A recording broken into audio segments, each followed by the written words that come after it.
New body builder association है वो Sanjay Gandhi transport नगर में आज यहाँ विश्वकर्मा महोत्सव का आयोजन किया। और इस दर्द के साथ कि इस संजय गांधी ट्रांसपोर्ट नगर को जब बसाया गया था उस समय के जो नियम निर्धारित किए गए थे उसके बाद यहाँ पर जो व्यवस्था है वो जस की तस रही, लेकिन ट्रांसपोर्ट का जो सिस्टम है, ट्रांसपोर्ट का जो फॉर्मेशन है वो बदल गया। इन लोगों को पार्किंग एरिया में मजबूरन काम करना पड़ता है और वहां पर एमसीडी के जो नियम है उसका हवाला दे करके एमसीडी के द्वारा इन लोगों को परेशान किया जाता है। उस परेशानी को लेकर के और इस दर्द को लेकर के भी आज यहाँ पर विश्वकर्मा महोत्सव मनाया गया। और हमारे साथ हैं उमेश बाबू जो new body builder transport association के प्रधान हैं। हम इनसे बात करते हैं कि क्या समस्याएं हैं जिसे लेकर के आप लोग दुखी हैं। हालांकि विश्वकर्मा महोत्सव पर आप लोग उत्सव तो जरूर मना रहे हैं। बिल्कुल जी, हमारा जैसे कि 17 फुट का ट्रक हुआ करता था 1945 में, 1985 में, आज वो ट्रक 45 फुट का हो गया है। तो समय के आधार पर हमारी जगह कम पड़ गई है। उसको लेकर के हमारे एमसीडी के अधिकारियों से मैंने कई बार रिक्वेस्ट की है कि हमारी समस्या का हल किया जाए, तो वो हमारा प्रपोजल सरकार तक नहीं पहुंचाते, बल्कि हमें ही उल्टा परेशान करते रहते हैं कि जी आप यहाँ काम कर रहे हो, हम आपको यहाँ नहीं करने देंगे। आज हमारे साथ एक बॉडी बिल्डर पे कम से कम तो 200-150 आदमी काम करता है, उससे जुड़ा हुआ है, और सभी की रोजी रोटी पे लात लग रही है। आज इतना परेशान कर रखा है कि सभी लोग काम से भयभीत है, काम नहीं पकड़ रहे हैं, गाड़ियां नहीं पकड़ रहे हैं, जिससे हमारे जो है ना मजदूर भाइयों पे बहुत बड़ा असर पड़ रहा है। जब आप लोग इन समस्याओं को लेकर के क्या आपने ट्रांसपोर्ट डिपार्टमेंट को इसको लेकर के कोई पत्राचार किया है, कुछ लिखा है आप लोगों ने या उनसे कोई मांग की है? बिल्कुल किया है, मैंने हर डिपार्टमेंट में बात की है, मंत्रियों तक बात रखी है, एमसीडी के डीसी, एसी, कमिश्नर सभी से मैंने बात की है इसको चलते हुए, लेकिन अभी तक हमारा कोई भी समाधान नहीं निकाला गया। क्या करेंगे आगे आप लोग जिस तरीके से एमसीडी के द्वारा परेशान किया जा रहा है?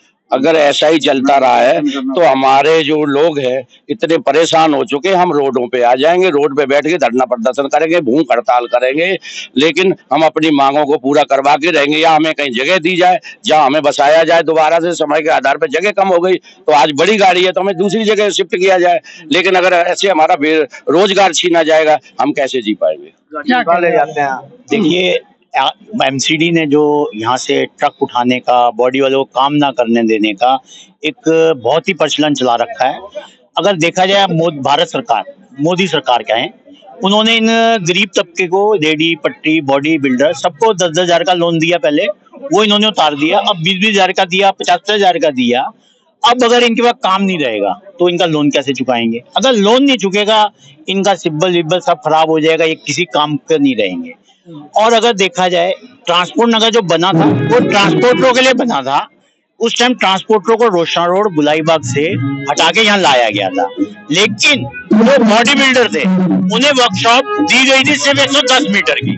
110 मीटर की वर्कशॉप में गाड़ी दो भी नहीं लग सकती।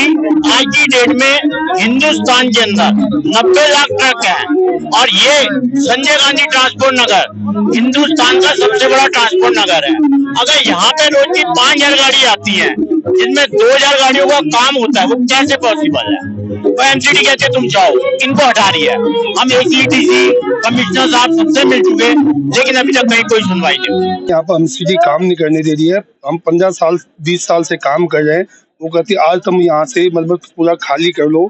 हमें इसमें खाली करने में इतनी प्रॉब्लम होती है कि जो हमने इसको लोन ले रखे हैं प्रधानमंत्री योजना से, अगर हम उसको खाली करते हैं वो लोन हम कैसे चुकता करेंगे, कैसे भरेंगे? और हमारे पास उस लोन भरने के लिए कोई भी वो नहीं है और हमारा काम धंधा ही रोजगार ही चली जाएगा तो हम आगे ये लोन और कोई भी काम कैसे करेंगे? आज हमारा रोजगार छीना जा रहा है एमसीडी की तरफ से। उप प्रधान हरीश जी ने बोला है समस्याओं के बारे में, तो मैं बताना चाहूँगा हमारे ये 1985 में ट्रांसपोर्ट नगर बसाया गया था तो हमारे पास 17 फुट की गाड़ी रहती थी, तो हमारे 17 फुट के हिसाब से हमें गैरेज दिया गया था। आज हमारे पास 45 फुट का ट्रक हो गया है जो हम गैरेज के अंदर नहीं लगा सकते हैं। उसको लेके हम गाड़ी बाहर बनाते हैं और बाहर बनाने के कारण ये हमारे एमसीडी के जो भी कर्मचारी है बहुत ज़्यादा हमारे सभी जो है ना बॉडी बिल्डर भाइयों को परेशान करते हैं। तो मैं ऐसा चाहूँगा कि ये हमारी बात सरकार तक पहुँचाई जाए कि समय के आधार पर ट्रक बड़ा हो गया और हमें उसकी व्यवस्था कराई जाए, ऐसा मेरा मानना है, सरकार से मांग है। तो भारत सरकार लगभग 16 ऐसी विश्वकर्मा योजनाएं हैं जो चलाती है और वो योजनाएं इन्हीं लोगों के लिए हैं। लेकिन जो नियमों में, जो कानूनों में जो कंट्राडिक्शन है, उसमें जो बदलाव है, उसकी वजह से ये लोग परेशान हैं और उन योजनाओं के होने के बावजूद भी, उसका लाभ लेने के बावजूद भी ये अपना काम नहीं कर पाते, उस लोन को नहीं चुका पाते। ऐसे में ये ट्रांसपोर्टर अब इनके अंदर जो रोष है वो बढ़ता जा रहा है और आने वाले दिनों में प्रदर्शन से लेकर के और दूसरे तरीके के जो विरोध के तरीके हैं वो अपनाने के लिए तैयार हो रहे हैं।